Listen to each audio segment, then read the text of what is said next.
frères et sœurs bien-aimés dans le Seigneur, nous voulons dire un infini merci à notre Seigneur qui nous réunit en ce jour autour de notre très sainte Mère à la fête de la Sainte Trinité. Nous rendons grâce d'une manière particulière, tout simplement parce que nous avons pour nous la claire perception du projet que Dieu a sur nous. Nous avons été façonnés pour être en tout semblables à celui qui nous a créés. Et toute notre vie, tant qu'elle ne trouve pas son achèvement dans la ressemblance parfaite avec Dieu, elle est tout simplement ratée et perdue.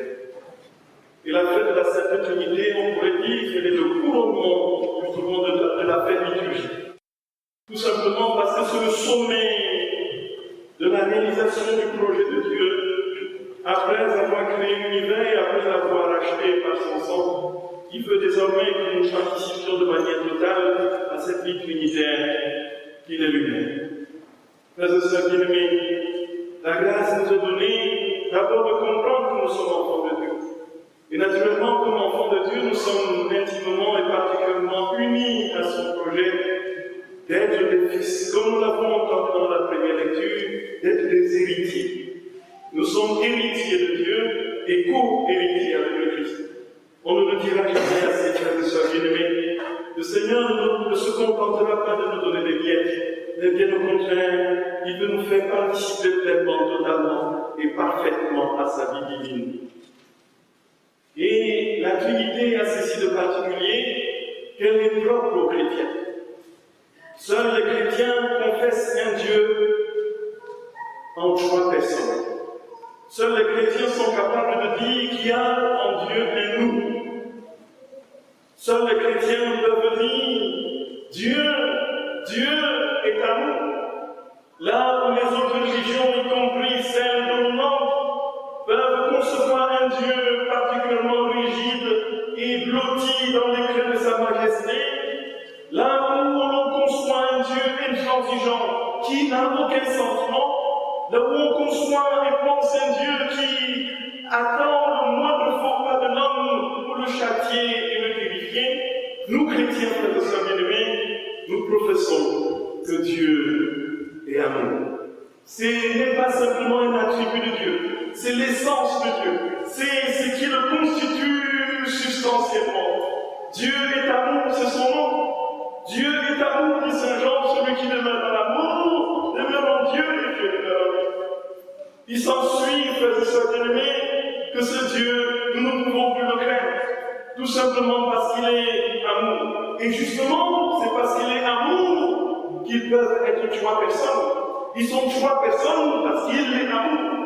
Et naturellement, l'amour, la définition de l'amour étant une dépossession continuelle de soi, un don total permanent à l'autre, un oublieux soi dans l'autre. De sorte que dans la Trinité, frères et sœurs bien-aimés, le Père s'oublie continuellement pour le Fils s'oublie continuellement pour le Père, dans une même communion de volonté, dans la communion de cet esprit. Nous sommes ici devant un mystère qui a pulvérisé et fait chanceler l'intelligence humaine, de sorte que nous pouvons proclamer comme Paul, ô intelligent, où est le sage, où est l'intelligent, où est le contenteur de ce siècle? Dieu n'a-t-il pas frappé de folie l'intelligence humaine? Entrer dans le mystère de la Trinité, frères et sœurs, c'est tout simplement impossible pour notre intelligence humaine limitée, fragile, sortie de la vie. Si Dieu se donne totalement et continuellement au Père, au Fils, il se donne aussi dans une obéissance parfaite au Fils. Si le Fils se donne totalement et parfaitement au Père, il se donne dans une obéissance parfaite. Et naturellement, chacune des personnes commande à l'autre. Et dans chacune des personnes, on retrouve les 2 autres. Dans le Père, nous trouvons le Fils et le Saint-Esprit. Et dans le Fils, nous trouvons le Père et le Saint-Esprit. Et ceci dans cette communion parfaite, réelle, d'une unique volonté. De sorte que lorsque le Fils se trouve à un endroit, le Père y est. Lorsque le Père est présent, le Fils et le Saint-Esprit y sont. Nous sommes au cœur du mystère le plus élevé qui soit de notre foi chrétienne, frères et sœurs bien-aimés. Et c'est tout simplement parce qu'il porte un seul nom, Dieu est amour, Dieu est amour. Et on pourrait donc dire que nous sommes dans ce qu'il y a de plus fort, tout simplement parce que cet amour est appelé, puisqu'il est éternel et infini, est appelé à se déverser, à se déverser, à se déverser. Et comme il ne peut pas ne pas se déverser, comme il est entièrement, essentiellement torrentiel, comme il pulvérise tout sur son passage, la Trinité ne peut pas être une autocontemplation à joie, une autocontemplation narcissique à joie. Oui, Père, je t'aime, tu sais bien, je t'aime. Oui, Fils, oui, mon Fils bien-aimé. Oui, dans la communion du Saint-Esprit, oui, nous sommes bien entre nous, restons entre nous. La Trinité a la vocation de s'échapper à elle-même, bien-aimé. Et si nous fêtons la Sainte Trinité, c'est bien parce que nous sommes appelés à garder cette structure, à recevoir et accueillir dans nos vies cette structure trinitaire. Et la vérité vient de ce que le Seigneur nous dit, que nous avons été créés à son image et à sa ressemblance. Si nous avons été créés à son image et à sa ressemblance, c'est que nous participons en tout, au début, à toutes ces prérogatives et à tous ces attributs. Nous étions dans la mouvance de la sainteté divine dans son infinité. Nous étions dans la mouvance de sa toute-puissance. Nous étions dans la mouvance de son omniscience. Nous étions dans la mouvance de tout ce qu'il est. Et naturellement, s'il est Trinité, c'est bien parce qu'il veut faire participer l'humanité à la classe trinitaire. Et donc, si nous fêtons la Trinité, frères et sœurs bien-aimés, c'est bien parce que nous sommes de la race de Dieu. C'est bien parce que nous sommes en route pour prendre notre place à cette table, cette place que nous avons perdue. C'est bien parce que Dieu veut que nous soyons tous semblables à lui, que nous soyons configurés à lui de par part. Et la seule possibilité d'y être, frères et sœurs bien-aimés, c'est d'entrer dans sa propre vie. Et la vie chrétienne a ceci de particulier qu'elle est une sorte de fissure ontologique profonde qui laisse la transcendance, qui laisse Dieu venir prendre place. Et de sorte que le véritable chrétien est le miroir de Dieu. Lorsque l'on voit le chrétien, on voit Dieu, frères et sœurs bien-aimés. On entend sa douceur dans sa voix, on entend son humilité, on contemple sa tendresse, on contemple sa bonté, sa bienveillance, on contemple sa générosité, on contemple la toute-puissance imperceptible de l'amour qui travaille et bouillonne en lui. Être chrétien, en définitive, c'est recevoir cette structure trinitaire. Voilà pourquoi, frères et sœurs bien-aimés, cette fête est comme un peu l'achèvement du projet de Dieu. De sorte que nous sommes appelés désormais à ne vivre que dans cette intimité constante pour pouvoir grandir dans le projet que Dieu a concocté de toute éternité pour nous. Être à sa droite. Être à sa droite. Et comme il n'y a pas d'espace en Dieu, la droite de Dieu, c'est quoi, frères et sœurs bien-aimés? C'est son intimité substantielle. La vérité est là, frères et sœurs bien-aimés. La vérité est là. Et comment réaliser ce projet? Comment réaliser ce projet? Comment être en tout et partout et pour tout semblable à notre Seigneur?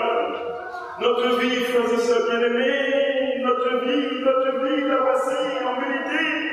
Le cœur de notre vie est dans ce cœur à cœur avec notre Seigneur. Et tout ce que nous pouvons faire, tant que nous n'avons pas compris que c'est dans ce cœur à cœur que nous grandissons en humanité et en grâce, nous serons définitivement perdus. Ce cœur à cœur, c'est le temps que nous prenons que la Trinité toujours plus gravit et essaye de gratiner un tout petit peu, toujours plus le granit, d'édulcorer le granit assez puissant de notre moi, de notre égo. C'est toujours le temps que nous prenons pour être dans cette intimité, dans la prière. Et naturellement, tout ce qui est de l'ordre de cette communion transfigure nos vies.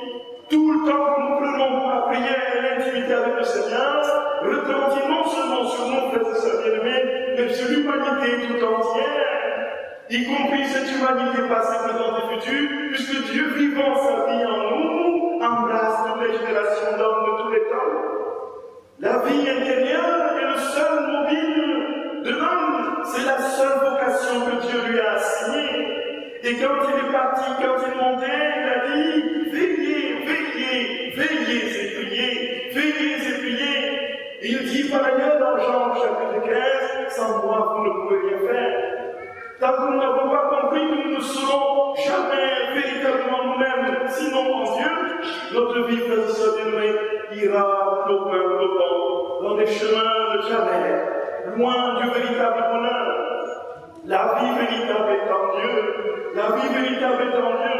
Et le chemin pour y parvenir, c'est la communion avec lui par la prière, et par la prière, et par la prière, et par la prière, et par la prière. Et naturellement, quand nous aurons réalisé ce projet de Dieu, frères et sœurs bien-aimés, il ne s'agira pas longtemps, comme nous l'avons tenté, vaille l'expliciter, d'entrer dans une compréhension de Dieu. Qui connaît Dieu? Où est l'intelligence pour saisir Dieu? Où est l'intelligence pour comprendre Dieu? L'infini ne peut se loger dans une intelligence limitée. Qu'est-ce qu'il faut tout simplement? Pourtant, l'âme humaine est infiniment plus grande que l'univers, et l'âme humaine peut contenir Dieu. Puisque l'âme humaine peut contenir Dieu, frères et sœurs bien-aimés, la seule instance pour connaître Dieu en vérité, c'est le cœur humain. Ouvrons nos cœurs, et recevons la Trinité, frères et sœurs bien-aimés. Ouvrons nos cœurs et accueillons la divine et sainte présence de Dieu en nous. Ouvrons nos cœurs. Il ne nous sera pas demandé si nous avons compris quelque chose des leçons de catéchisme.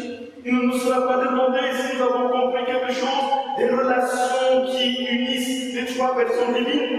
Il ne nous sera pas demandé si nous avons compris ce que c'est que la péricorèse, la circumcision ou le principe de communicabilité.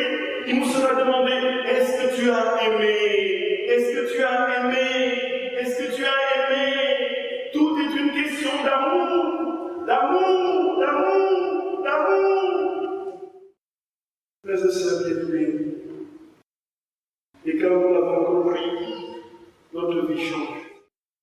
Et plus rien, frères et sœurs bien-aimés, ne peut nous empêcher d'être heureux ici-bas.